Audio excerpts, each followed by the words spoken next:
تبھی خلاصہ ہوا۔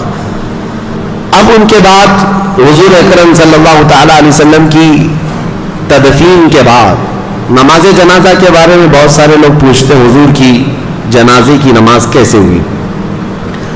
وہ ایک ساتھ جم غفیر کے نماز ادا نہیں کی گئی تھی، بلکہ حضور صلی اللہ تعالی علیہ وسلم کے جسم پاک کو حجرے میں ہی رکھا گیا تھا، اور صحابہ کی ایک ایک جماعت آتی تھی، نماز پڑھتی تھی اور چلے جاتے تھے۔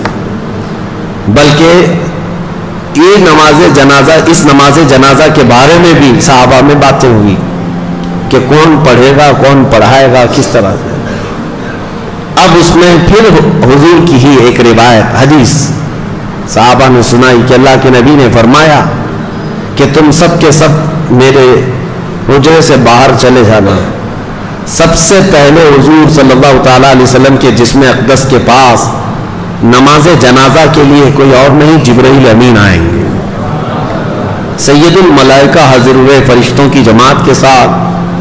پھر ان کے بعد حضرت میکائیل علیہ السلام، پھر حضرت اسرافیل علیہ السلام، پھر حضرت اسرائیل علیہ السلام، انہوں نے نمازیں ادا کی فرشتوں کی جماعتوں کے ساتھ۔ اور ان کے جانے کے بعد پھر حضرت ابوبکر صدیق اندر آئے صحابہ کی جماعت کے ساتھ، پھر ایک کے بعد دیگر صحابہ داخل ہوئے اور سبوں نے اپنی اپنی نمازیں ادا کی۔ اب یہاں ایک مسئلہ بتاؤں، نماز جنازہ جو ہوتی ہے وہ میت کی بخشش اور اس کی مغفرت کی دعا کے لیے ہوتی ہے۔ اب رسول پاک صلی اللہ تعالی علیہ وسلم کی نماز جنازہ پڑھنے والے حضور کے لیے مغفرت کی دعا کرنے گئے تھے، حضور کی بخشش کا سوال کرنے گئے تھے۔ ارے وہ رسول جو ہاتھ نہ اٹھائے تو قیامت میں کسی کا حساب نہ ہو۔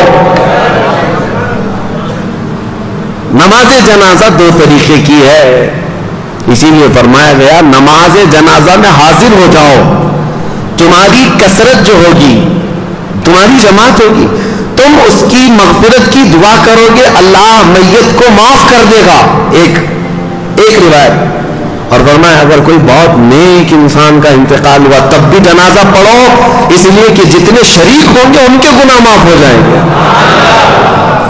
تو وہاں یہ مسئلہ بھی حل ہے۔ رسول کریم صلی اللہ تعالی علیہ وسلم کے نماز جنازہ میں جو گئے تھے وہ سب کے سب مستفیض ہو کر کے آئے، حضور سے انوار و برکات لے کر کے آئے۔